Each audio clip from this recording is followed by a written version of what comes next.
Всем привет, меня зовут Наталья, и я рада вас приветствовать на своем канале «Вкусно, просто, быстро». Сегодня я хочу предложить вам приготовить торт Сникерс. Любителям шоколадки Сникерс этот торт должен понравиться. Снимая данное видео, у меня, к сожалению, не было возможности дать торту настояться 6 часов, чтобы он хорошо пропитался и зафиксировался. Пришлось разрезать его через 2 часа после приготовления, поэтому в разрезанном виде он еще мягкий. Но если он отстоится в холодильнике 6 часов, а лучше ночь, он будет очень стабильный, с четко выраженной прослойкой. Торт очень вкусный и на детских праздниках съедается моментально. Торт готовится без выпечки, легко и просто. Ингредиенты указаны на торт диаметром 18 см. Давайте приготовим. Для приготовления нам понадобится 270 граммов бисквитного печенья, 200 граммов черного шоколада с содержанием какао 50%, 200 граммов сливочного масла, 100 граммов молока, 380 граммов вареного сгущенного молока, это 1 банка, и 250 граммов обжаренного арахиса. Приготовим крем. Для крема нам понадобится 100 граммов мягкого сливочного масла. Масло надо хорошо взбить миксером, оно должно стать светлое и воздушное. Добавляем к взбитому маслу по 1-2 столовые ложки вареного сгущенного молока. Взбиваем, чтобы масса стала однородной. Добавляем еще сгущенное молоко. Взбиваем. Так постепенно вводим все сгущенное молоко в масло. В готовую смесь добавляем весь арахис и хорошо перемешиваем.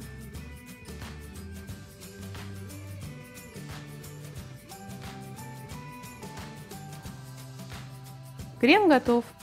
Сейчас приготовим основу и прослойку торта. Все бисквитное печенье надо измельчить в крошку. Быстрее и удобнее это сделать в блендере. Если блендера нет, то можно сложить печенье в пакет и измельчить их скалкой. Крошку для основы и прослойку мы будем делать шоколадную. Для этого нам надо приготовить ганаш. Для приготовления ганаша нам понадобится 50 граммов сливочного масла, 50 граммов молока и 100 граммов черного шоколада. Я беру шоколад с содержанием какао 50%. Разогреваем молоко с маслом в микроволновке примерно до температуры 90 градусов. Кипятить не надо. Высыпаем шоколад в разогретое молоко так, чтобы он был полностью покрыт молоком. Подождем пару минут, чтобы шоколад растаял.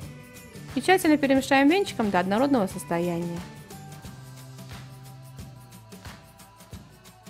Ганаш готов. Выливаем ганаш в измельченную крошку и хорошо перемешиваем, чтобы крошка и ганаш полностью соединились.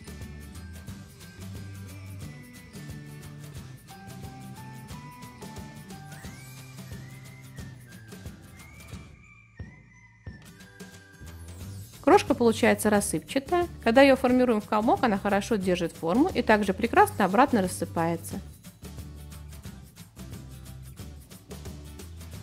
Подготовим форму для торта. У меня разъемная форма диаметром 18 см. Для того, чтобы готовый торт было удобнее вынуть из формы, я закрываю бока формы пленкой, вырезанной из мешка для запекания. Чтобы пленка не отставала от формы, я внутреннюю поверхность формы смазываю очень тонким слоем растительного масла без запаха. Все готово, будем формировать торт. Высыпаем 2/3 части крошки в форму, разравниваем.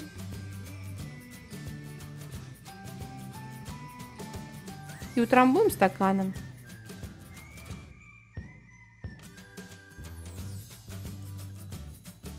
Сверху выкладываем 1/2 часть крема.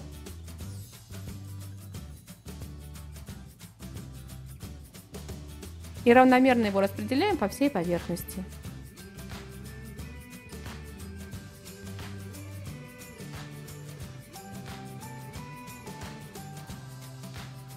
Крем посыпаем оставшейся 1/3 частью крошки. Разравниваем крошку.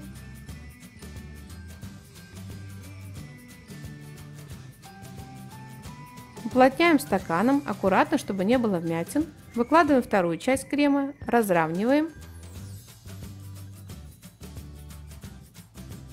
Накрываем торт пищевой пленкой и убираем в холодильник на час, чтобы крем застыл. Сверху торт будем покрывать шоколадной глазурью. Для этого мы приготовим такой же ганаш, который мы делали для крошки. 50 граммов сливочного масла и 50 граммов молока разогреем в микроволновке примерно до температуры 90 градусов. Кипятить не надо. Высыпаем 100 граммов шоколада в разогретое молоко так, чтобы он был полностью покрыт молоком. Подождем пару минут, чтобы шоколад растаял. И тщательно перемешаем венчиком до однородного состояния.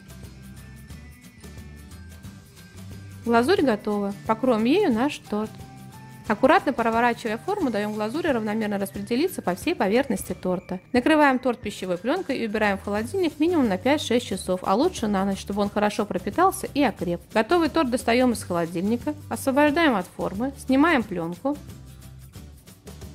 Украшать торт можно по своему желанию или оставить так, как есть. Торт очень вкусный, настоящее наслаждение для сладкоежек. Еще раз повторюсь, что данный торт мне пришлось разрезать через 2 часа после приготовления, поэтому в разрезанном виде он еще мягкий. В готовом охлажденном виде торт прекрасно держит форму и имеет четко выраженную прослойку. Если вам понравился рецепт, тогда делитесь этим видео с друзьями, ставьте лайки, пишите комментарии, подписывайтесь на мой канал, смотрите мои другие видео, мне будет очень приятно. Желаю вам приятного аппетита и отличного настроения.